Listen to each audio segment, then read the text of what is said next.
Look at these stupid Spill.com best of lists. These lists make me sick. No balls at all. In the loop, dumb. Taking Woodstock, get the fuck out of town. Who paid to see that shit? The fantastic Mr. Fox, the biggest animated jerk-off film for critics this year?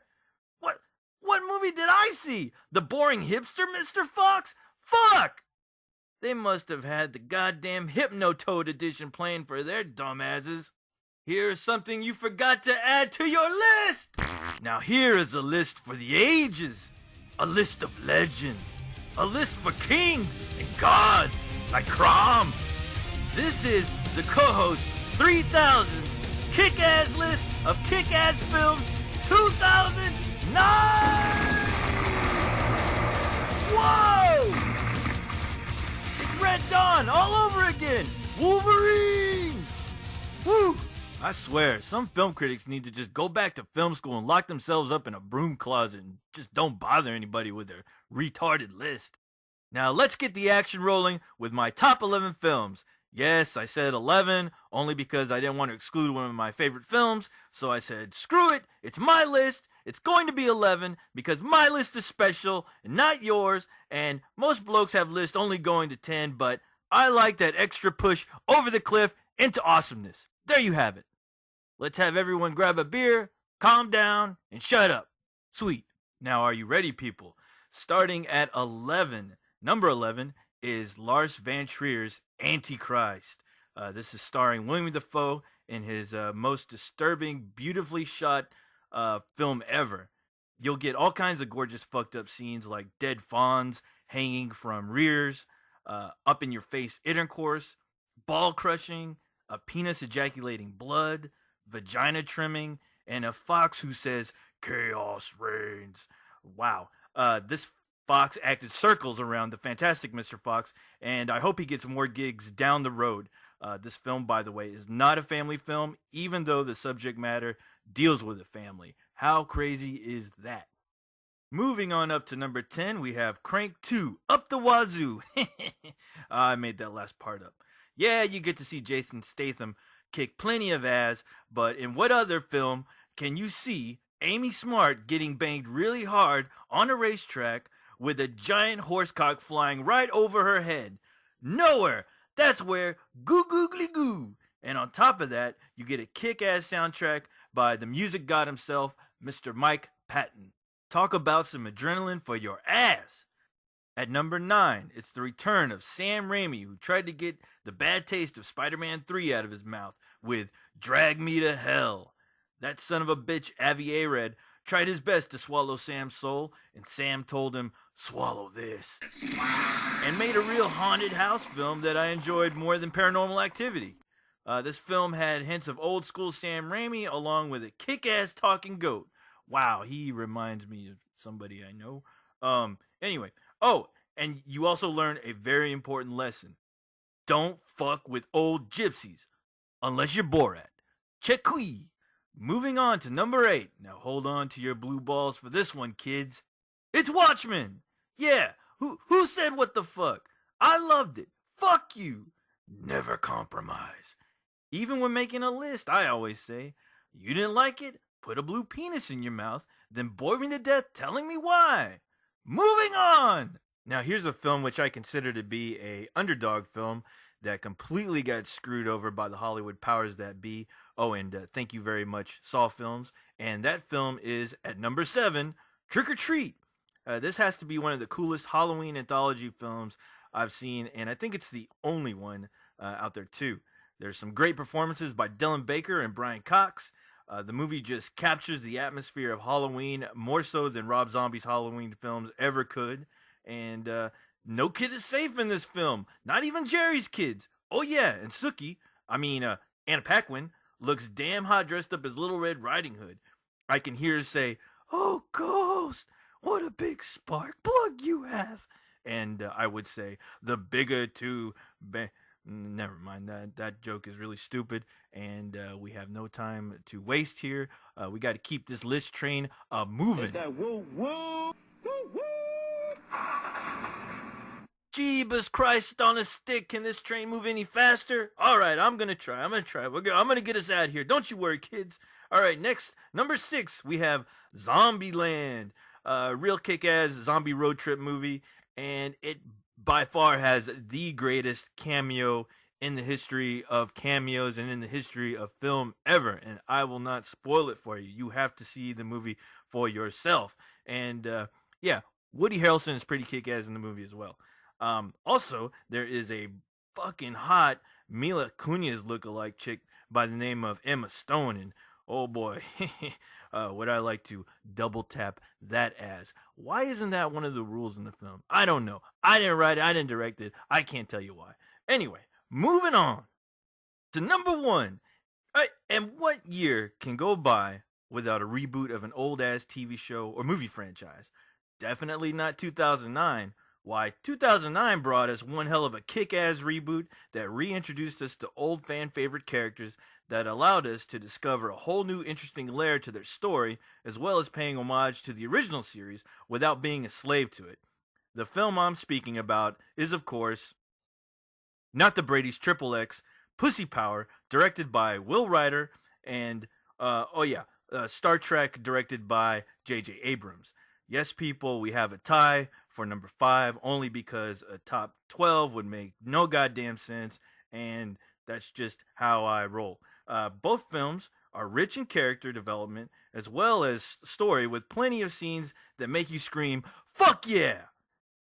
Just like Leonard Nimoy reprises his role as Spock Prime, Florence Henderson also makes a cameo in Not the Brady's Triple X by reprising her role as Carol Brady Prime in a scene where Sam the Butcher, played by Ron Jeremy, brings her home the meat.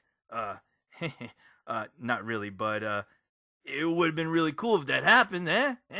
I guess you have to see the film to understand why. Don't judge me, damn it! And now we have it, number 4, the film that will be at the top of everyone's list this year. It's none other than District 9. Yes, this should be number 1 on my list too, but I knew a lot of you kids out there will be doing the same, and I don't want to be like you. I'm not going to bother telling you why this film is fucking great and why it rules, but for those of you who haven't seen it, it's about people treating aliens like Mexicans and the blacks. Shame on you for not checking it out. Oh boy! At number 3, now this is the film I had to shoehorn into my list because after I watched it, I completely fell in love with it. I was floored by all the work the guy put into making this, and it's by far the funniest video I've seen in a long time. And the coolest thing about it is that you can go over to YouTube right now and watch it for free and witness the awesomeness that is, at number 3, Star Wars The Phantom Menace review. This is by far the greatest review / thesis of a film made by a homicidal maniac that I've ever seen in my life. This guy manages to sum up my thoughts on the film in the first 30 seconds, and the video is in 7 parts. And I beg everyone, especially film critics, to watch this review. And goddamn it, take some notes. This guy, whoever he is, I know he got into some trouble at the end of making this YouTube review, but it is just outstanding and amazing, and the guy needs to get an award for something. I don't know what kind of award you can give the guy. Maybe you can give him like a hot chick that he can abuse or something, but the guy deserves something. This was just a complete, like, out of the blue film that somebody recommended to me, and after watching it, I completely fell in love with it, and the guy is probably one of my biggest heroes now as far as a reviewer is concerned. Anyway, props to that film, and because it's so great, I'm going to put it on my fucking list. I'm sorry, but it is on there. So deal with it. Shit. All right, moving on. We're at number 2. Oh my God, number 2 already? Do you mind if I slap your mama in the ass 5 times? Where's my robo spanker? 1, 2, 3, 4, 5. Yeah, that's right. Take it. Anyway, all right, here we go. Number 2. Oh boy, and it's a good one too. It's a good one, kids. All right, it is none other than, alright, the number 2 film of 2009 is Rec 2. Yeah, I know nobody saw it, but that's not my problem. Hey, it was released in Spain in '09, so it counts. It's not my fault your mama doesn't let you go out to film festivals and treat you like precious. Go steal a bucket of chicken, run down the street, and stuff your face, and don't bother me, you damn bitch hog. Anyway, Rec 2 rocked. I saw it at Fantastic Fest, and it kicked my ass all over the place, and let me tell you why. You know what? I don't want to spoil anything, so you see it when it comes out on DVD, July 2010. Oh, how I love being a robot. And I bet you guys didn't know I come with a license to be a dick. And I never leave home without it. Hi-yo! And that finally brings us, god damn, it's about time. And that finally brings us to our number 1 film of 2009, the number 1 film of the wasteland, the Ayatollah of Rock and Rolla. Can I get a drum roll, please? Anyone? Drum roll, damn it! Fuck yeah! It's Mega Shark vs. Giant Octopus. You got that right, you goddamn mother scratchers? What'd you think I was gonna pick Avatar or Precious? Pfft, not on this list. Wow. Finally, the Asylum Film Company has a film on their hands that they can actually be proud of. And guess what? It's not a ripoff of some existing Hollywood blockbuster. The film is directed by Jack Perez and stars late 80s teen idol Debbie Gibson, yay, who gives one hell of a performance, not involving shaking her ass on stage. She's also credited under the name Deborah Gibson, which made me scratch my head and wonder, who the hell is that? Oh yeah, and by the way, Lorenzo Lamas is in the film for all you Renegade fans out there, all 2 of you. The really interesting thing about this film is that it was originally supposed to be in 3D, but due to budget problems, that didn't happen because Renegade gots to eat, damn it. Now, I have to make a small confession here. I was totally wasted when I saw this film, and let me tell you, there's no other way to watch it. Hell, who needs 3D when you're shit-faced? Hell, not me. Especially when you get to see the awesomeness of Megashark leaping out of the ocean and taking down a goddamn airplane thousands of feet in the air. I never saw Jaws do that. That single-handedly has to be by far the most kick-ass money shot of any monster movie ever. There, I said it. You even get to see this shark take out the goddamn Golden Gate Bridge.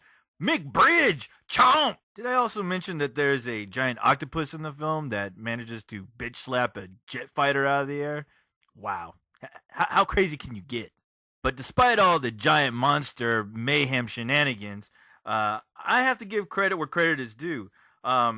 This film manages to break down the racial barrier by letting Debbie Gibson have a hardcore sex scene in a utility closet with a Japanese dude. Banzai! And that is why this film is going on the top of my list, only because with its lack of budget and lack of real, I guess you can call it talent, they had their hearts in the right place. They tried to make a big film, and they didn't let their budget get in the way of their big crazy-ass imagination. And that's why I salute the film. I salute you, Mega Shark vs. Giant Octopus. And there you have it. That's it. I'm done. That was my kick-ass list of kick-ass films 2009. Oh, but before I go, let me make some honorable mentions of films that didn't make it to my list, and I'll make this real quick. First, we have Moon, The Road, Avatar, Up, Sin Nombre, and of course, Precious. Only because of that funny-ass fried chicken scene. Speaking of funny, when you're done with this, you need to go over to YouTube, or hopefully somebody will put the video up here on spill.com, but you need to find the video for Mariah Carey's drunk-ass acceptance speech that she made at some bullshit award show. It is fucking brilliant. Isn't it? Wasn't that crazy, Mariah? Oh, my goodness. I thought so. Anyway, oh my god, I can only hope that Precious wins some award at the Academy Award and the director allows Mariah Carey to get nice and sauced up and have her go and make another brilliant acceptance speech. That is the only way I will see that goddamn award show, but it has to happen. Please, God, let this happen. Anyway, check that out. And while you're doing that, if you're on YouTube, check out the Phantom Menace review. Great shit. It's awesome. Hopefully George Lucas will be watching as well, and he'll learn something for once. But anyway, I'm done. I'm out of here. Let's kick in the fucking music, and let's get the hell out of here. All right? Let's do this.